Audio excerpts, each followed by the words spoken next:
bin Abdullah bin Umar bin Syahru Bakar bin Salim Al-Alami Al-Husaini, muridnya Habib Zain bin Ibrahim bin Sinit. Assalamualaikum warahmatullahi wabarakatuh. Alhamdulillah wassalatu wassalamu ala Rasulillah Sayyidina wa maulana Muhammad ibni Abdillah wa ala alihi wa sahbihi wa man wala wala hawla wala quwwata illa billah. Amma ba'du. Subhanaka la ilma lana illa ma 'allamtana innaka antal alimul hakim. Rabbi israh li sadri wa yassir li amri wahlul 'uqdatam min lisani yafqahu qawli. Amin ya rabbal alamin. Alhamdulillah, bersyukur kita kepada Allah atas nikmat yang besar, nikmat iman, nikmat Islam, nikmat kita dijadikan oleh Allah Subhanahu wa taala sebagai umat Nabi Muhammad sallallahu alaihi wasallam. Umat yang paling dimanja oleh Allah, umat yang paling gampang untuk mendapatkan pahala dari Allah, yaitu umatnya Nabi Muhammad sallallahu alaihi wasallam.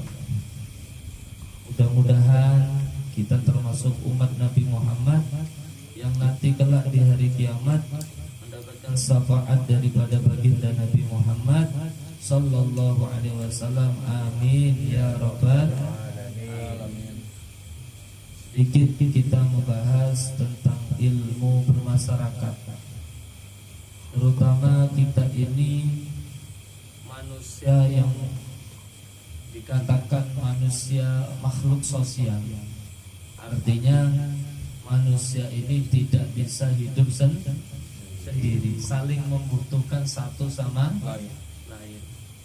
Makanya Islam memperhatikan adab-adab bertetangga, berbuat baik kepada tetangga. Sehingga di dalam kitab Abu Ya Sayyid Muhammad bin Alawi Al-Maliki Al-Hasani, Adabul Islam fi Nidamil Usra, yaitu bagaimana kita ini bertetangga hendaknya harus diperhatikan. Mana sih ukuran dinamakan tetangga itu? Dinamakan tetangga itu kata para ulama, kalau 40 rumah ke depan, sampean ini rumahnya 40 ke depan, itu aja 40 rumah ke depan, 40 rumah ke belakang, 40 rumah ke kanan, samping kanan, 40 rumah ke samping kiri, itu semuanya terhitung tetangga. Berarti berapa RT? 2 RT. Maka Islam mengajarkan bagaimana kita bertetangga ini hendaknya selalu berusaha untuk berbuat baik. Al-jiwaru haqquhu azim. Bertetangga itu haknya sangat besar, sangat agung. Wal ihsanu ila jirani, dan berbuat baik kepada tetangga min ajallil a'malil iman, termasuk tanda-tanda keagungan dan kemuliaan iman, yaitu berbuat baik kepada tetangga. Bahkan ukurannya fala yu'minu man lam ya'manu jarahu bawa'iqahu. Tidak dikatakan iman yang sempurna orang yang tidak bisa membuat tetangganya aman dari gangguannya. Jadi ukuran keimanan seseorang itu dianggap sempurna manakala dia bisa menjaga jangan sampai tetangganya merasa tersakiti dengan ucapannya, dengan tangannya atau perbuatannya. Wa kana salafuna salihin radhiyallahu ta'ala anhu ya'lamuna salahar rajuli wa ahlihi bihusni jiwarihim liman hawlahum wa yus'alu 'anir rujuli jiranahu fa in asnau khairan kana dzalika dalilan ala annahu min ahlil khair muttabi'ina li sunnah al-mutamassikina bi khuluqil hasan wala khaira fi man yubghiduhu jiranu. Dulu orang-orang soleh itu salafun sholihin radhiyallahu taala anhu, beliau orang soleh itu cara mengetahui orang itu baik apa enggak, saya nomo boten baik apa tidak itu gampang. Jadi kalau kita pengen tahu orang itu min ahlil khair, saya apa enggak sama tetangganya, bagus apa enggak, itu gampang. Orang-orang soleh dulu ditanya, itu orang itu baik enggak sama tetangga, sama kanan kiri tetangganya yang 40 rumah ke depan, 40 rumah ke belakang, ke samping kanan kiri. Kalau tetangganya bilang, oh neka saya neka, orang Madura ya, saya neka, oh baik ya, saya itu orang bagus itu. ya. Si Idin bagus, orangnya istiqomah, suka memberi. Nah, maka orang itu dikatakan saya wa yus'alu anir rujul jironau. Jadi gampang, tanyakan aja sama tetangganya itu baik apa enggak baik. Dan ini menunjukkan dalil bukti bahwasanya dia adalah orang yang khair, yang mengikuti sunnah Nabi Muhammad sallallahu alaihi wasallam, yang berpegang teguh dengan akhlak yang baik. Maka tidak ada kebaikan bagi orang yang menyakiti dan suka mengganggu tetangga. Jadi ini bukan masalah ilmu, tinggi-tinggian ilmu, bukan masalah dia ustadz, dia kiai, dan tidak. Ini ukurannya ada akhlak, adabnya sama tetangga. Dikatakan dalam kitab ini, wa min sa'adatil mar'il muslim al-maskanatul wasi' wal jaru salih wal markabul hani walida wassar wasallam an-nisya khususan bil ihda ilal jiran. Dikatakan dalam kitab Adabul Islam Binidamul Isra, Binidamul Usra karya Abu Yasin Muhammad bin Alawi al-Malik al-Hasani, termasuk wa min sa'adatil mar'il muslim, termasuk tanda keberuntungan dan kebahagiaan seorang muslim adalah punya rumah yang cukup luas. Punya rumah yang cukup luas termasuk tanda kebahagiaan dan keberuntungan seorang muslim. Yang pertama, punya rumah yang cukup luas, apalagi rumah yang sering dibuat ngaji semacam ini ya. Rumah yang di dalamnya untuk berzikir pada Allah, baca Quran, membahas ilmu-ilmunya Rasulullah. Rumah yang semacam ini dilihat sama malaikat bercahaya. Kenapa? Karena ada bacaan-bacaan Al-Quran, ada sholawat, ada qasidah, Masya Allah ya. Cukup, rumah yang cukup luas. Yang kedua, wal jaru soleh, punya tetangga yang baik. Makanya ada orang itu beli rumah, rumahnya tidak bagus, saudaraku, tidak bagus. Kenapa kok beli mahal-mahal? Padahal rumahnya kayu, tidak bertembok seperti ini, tidak bertekel. Kenapa? Bukan masalah bagusnya, tapi tetangganya dengan dekat sama pesantren, dekat sama ulama. Jadi ada nilainya di situ. Makanya dikatakan oleh para ulama, terkait kita ingin membangun rumah atau beli rumah, dilihat dulu tetangganya. Kondusif apa enggak lingkungan? Aman enggak untuk mendidik, mentarbiyah keluarga, anak istri? Al-jar qabla dar, kata para ulama, sebelum bangun rumah, sebelum beli rumah, lihat dulu tetangga. Alhamdulillah, jenengan semuanya beli perumahan di Batua ini, tetangganya orang-orang baik semua. Amin ya rabbal alamin. Ya, termasuk tanda kebaikan seorang ada 3. Punya rumah yang cukup luas. Yang kedua tadi apa? Tetangga yang soleh yang baik. Wal markabul hani, yang punya tunggangan yang bagus. BCN, Nmax, syukur-syukur punya mobil. Alhamdulillah. Pokoknya cukuplah ya. 3 ini termasuk perlu, maka ini perlu disyukuri. Oleh karenanya Rasulullah sering didatangi malaikat Jibril memberikan wasiat, sehingga Rasulullah juga mengingatkan kepada khususnya kepada wanita untuk sering-sering memberi hadiah kepada tetangga. Ada salah satu hadis disebutkan nanti Rasulullah juga mengatakan, ya nisa'ul muslimat, wahai wanita-wanita muslimat, jangan engkau meremehkan tetanggamu, la tahqiranna jarratan lijaratiha. Jangan engkau remehkan, jangan engkau anggap sepele tetanggamu meskipun dengan apa ini? Kaki kambing. Artinya meskipun memberikan hadiah cuma masakan apa kambing itu, kambing gulai cuma kakinya aja, kikilnya aja, tidak apa-apa. Bukan masalah makanannya, tapi bagaimana dia memberi dan memperhatikan hak-hak dalam bertetangga. Nah, disebutkan tetangga itu ada berapa sih? Di sini tetangga itu ada berapa jenisnya tetangga? Disebutkan dalam kitab ini ada 3 tetangga dan hak-haknya berbeda-beda. Al-jar kafir lahu haqqun jiwar.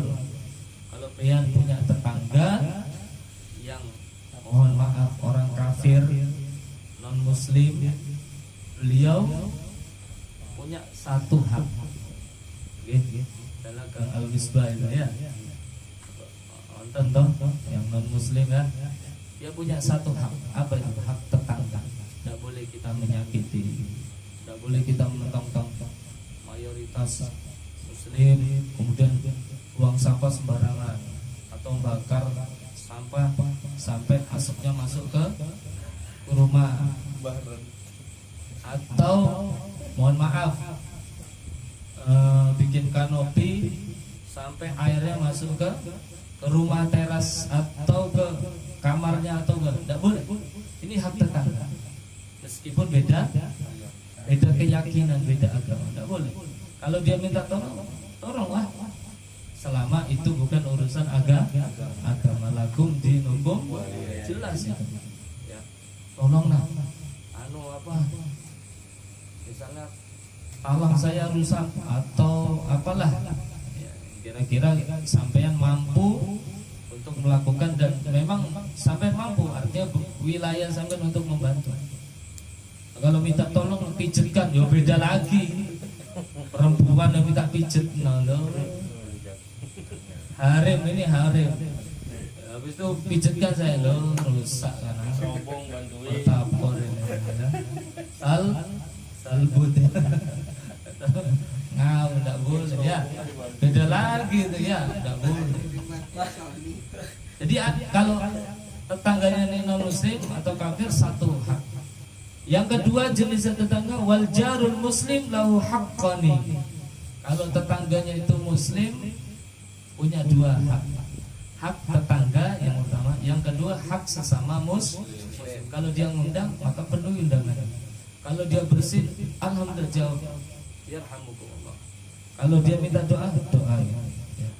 Itu hak tetangga sama hak sesama muslim. Kalau yang ketiga jenisnya tetangga yang muslim dan masih keluarga kerabat, sepupu, 2 pupu, 3 pupu, masih kerabat, family. Ya, maka 3 tetangganya. Ya, tetangganya 3. Tetangganya 3, haknya 3. Ya, apa hak tetangga, hak sesama muslim, dan hak kerabat. Dari sini paham nggih? Hitung aja rumah sampean, Gang Al-Misbah 40 ya 2 RT. Ya. Jangan sampai bakar sate kena asapnya tong tetangga, Allah, menyakitkan ya. Atau masak gulai cuma baunya aja. Ya.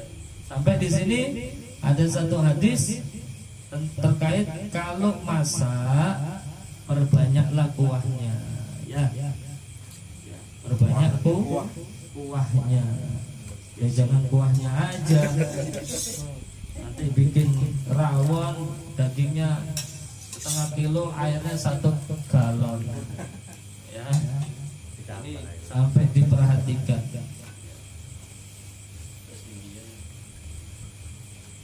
Diperhatikan oleh Rasul, karena Rasulullah sering didatangi oleh malaikat Jibril terkait tetangga, sampai kira-kira sampai Rasul itu hampir mengira tetangga itu dapat warisan.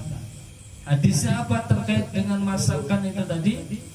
An Abi Dzar radhiyallahu taala anhu qala Nabi sallallahu alaihi wasallam, ya Aba Dzar, wahai Abu Dzar, kata Rasulullah, idza tabakhta maraqatan, ketika engkau masak masakan yang berkuah, fa'aksir ma'aha, fa'aksir ma'al maraqah, maka perbanyaklah air kuahnya, wa ta'ahad jiranak, dan perhatikan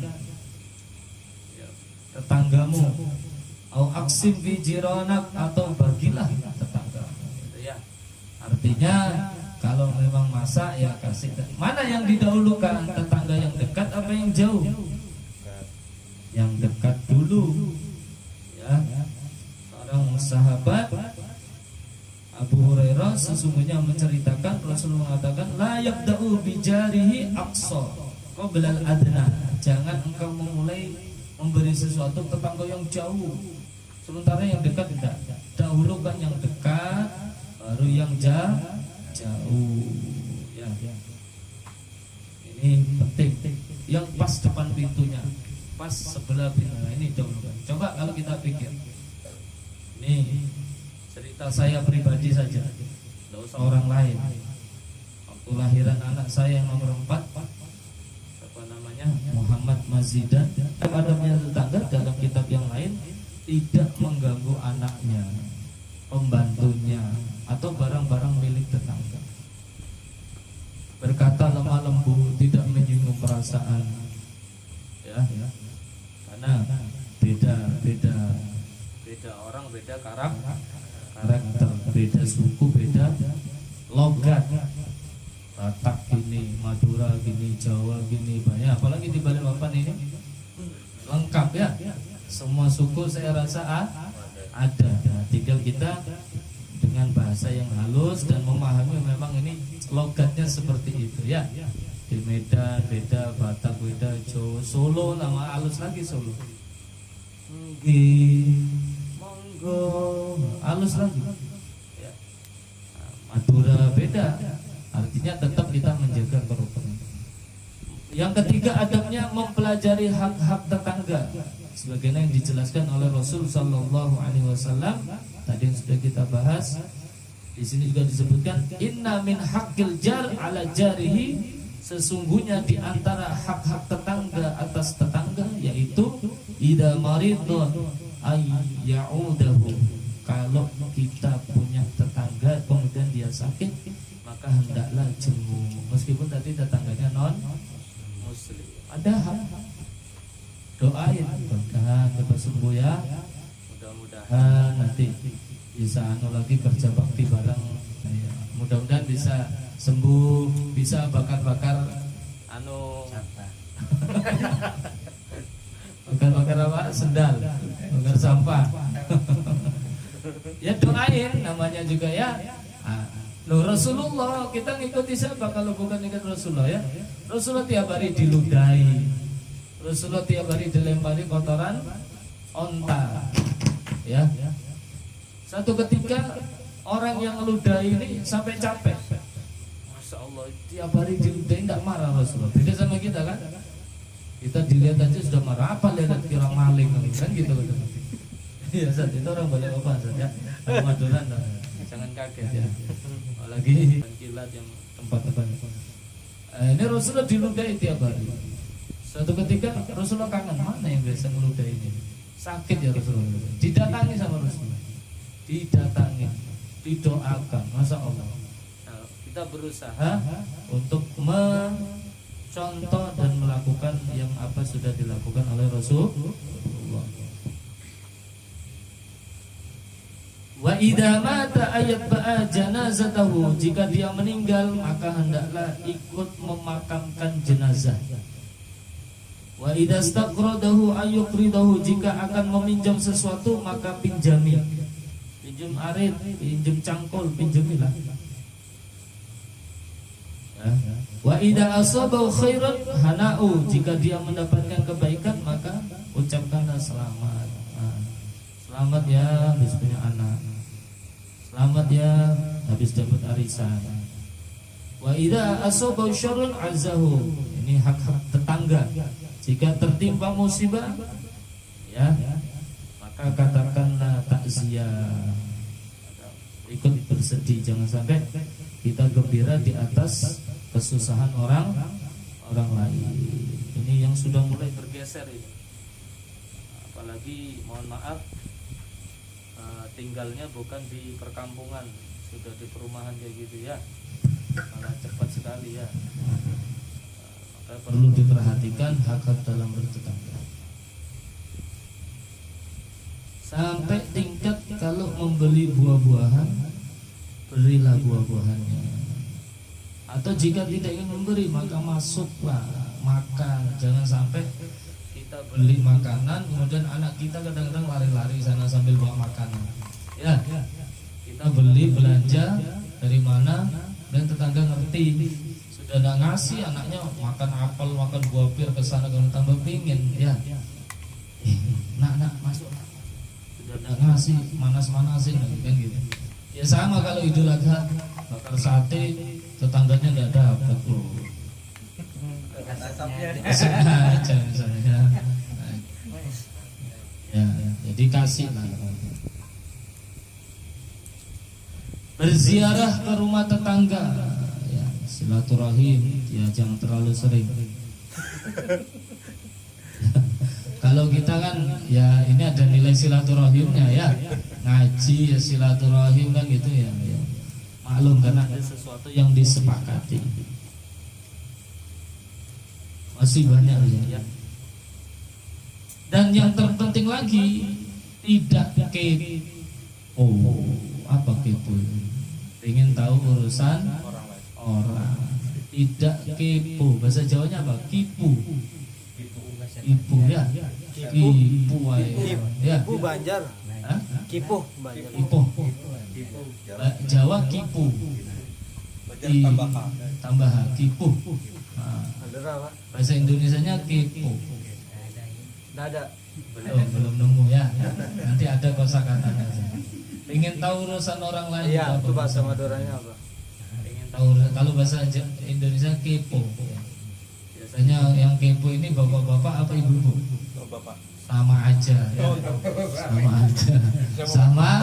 Sama aja. Tidak ikut campur urusan tetangga itu hukum. Makanya Abu Yazid Muhammad itu pernah menasehati kepada senior saya, Ustaz Ja'far, yang mau pulang ke Indonesia, dipanggil nama Abu Yazid Ahmad. Setiap rumah tangga ini kan ada rahasia kan, yang tidak perlu diceritakan. Jadi nasihat Sayyid Ahmad bin Muhammad di Rusaifah Makkah itu bagus, kita amalkan. Kata Sayyid Ahmad kepada Ustaz Ja'far, ketika hendak pulang ke Indonesia, bikin sumur di dalam rumah. Paham maksudnya? Bikin sumur di dalam kamar, bukan dalam rumah, kamar lagi lebih dalam. Bikin sumur di dalam kamar. Artinya orang itu dalam berumah tangga mesti ada sesuatu yang mungkin gesekan antara suami istri, ada masalah. Jangan kan gitu, kita habis nyuci piring itu dijejer, pasti ada bunyi kelinding. Apalagi mulut yang 5 cm ini Pernah diukur pakai menggaris. diukur lah 5 cm. Apalagi mulut, ya namanya meskipun pasangan ini kan saling menutup. Hunna libasun lakum wa antum libasun lahunna. Laki-laki itu sebagai selimut perempuan juga selimut yang bisa menghangatkan laki. Artinya kata ulama yang ahli Quran itu saling menutupi kekurangannya masing. Jangan sampai permasalahan keluarga keluar dari pintu kamar. Itu maksudnya bikin sumur di dalam kamar. Jangan sampai permasalahan dalam keluarga keluar dari pintu kamar. Kalau sampai keluar, jangan sampai keluar dari pintu rumah. Ceritakan sampai pasang status istri atau suaminya. Akhirnya tetangganya tersindir. Dan itu realita. Maka ini penting untuk kita. Akhirnya tetangga kepo. Nah, ini adab. Jangan sampai kita bertetangga ikut campur dalam urusan tetangga. Allah, ini penting. Nasihat buat saya pribadi dan kita semua. Mudah-mudahan kita dijauhkan dari hal-hal yang tidak bermanfaat, dijauhkan dari sesuatu yang tidak ada manfaatnya. Dan hendaknya kita gampang memaafkan. Kalau tetangga mungkin namanya tetangga kan macam-macam toh.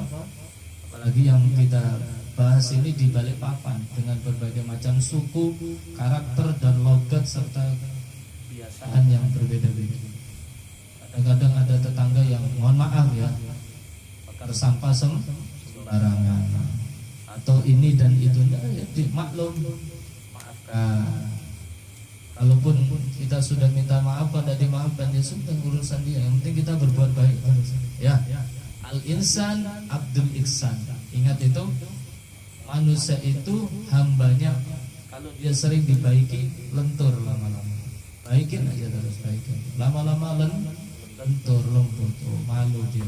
Nah ini, kemudian yang ngomong ini bisa mengamalkan dan yang mendengarkan juga bisa mengamalkan. Amin ya rabbal alamin. Sudah cukup ya. Masih banyak, nanti ada juga adab pakai parfum. Adabnya semuanya dijelaskan dalam Kitabul Adab. Ini jarang saya baca, paling saya baca pribadi aja. Karena sama-sama masih belajar.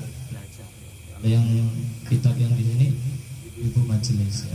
Belajar sama-sama belajar. Mudah-mudahan kita semua keadaan kita semakin hari semakin baik, semakin rajin, semakin istiqomah, semakin rajin baca sholawatnya, semakin dekat sama Allah, semakin dijauhkan dari kejelekan dan keburukan. Mudah-mudahan keluarga kita dijadikan keluarga yang sakinah, mawaddah warahmah, diberikan rizki yang halal tanpa susah dalam mencarinya, dikabulkan hajatnya, dimudahkan untuk ziarah wali songo, dimudahkan untuk ziarah ke Rasul sallallahu alaihi wasallam, haji dan umrah. Dan mudah-mudahan kita doakan kepada guru-guru kita, ustaz-ustaz yang ikut meramaikan dan membimbing majelis ini, mudah-mudahan beliau dikabulkan hajatnya, dipanjangkan umurnya, dimudahkan urusannya, dan mudah-mudahan kita semua yang hadir dikumpulkan bersama Nabi Muhammad sallallahu alaihi wasallam dalam surganya Allah. Amin ya rabbal alamin. Bismillahirrahmanirrahim. Wal asri innal insana lafi khusrin illa alladziina amanu wa 'amilus solihati wa tawassaw bil haqq wa tawassaw bis sabr. Subhanakallahumma wa bihamdika asyhadu an la ilaha illa anta astaghfiruka wa atubu ilaik. Wa sallallahu ala sayyidina Muhammad walhamdulillahi rabbil alamin.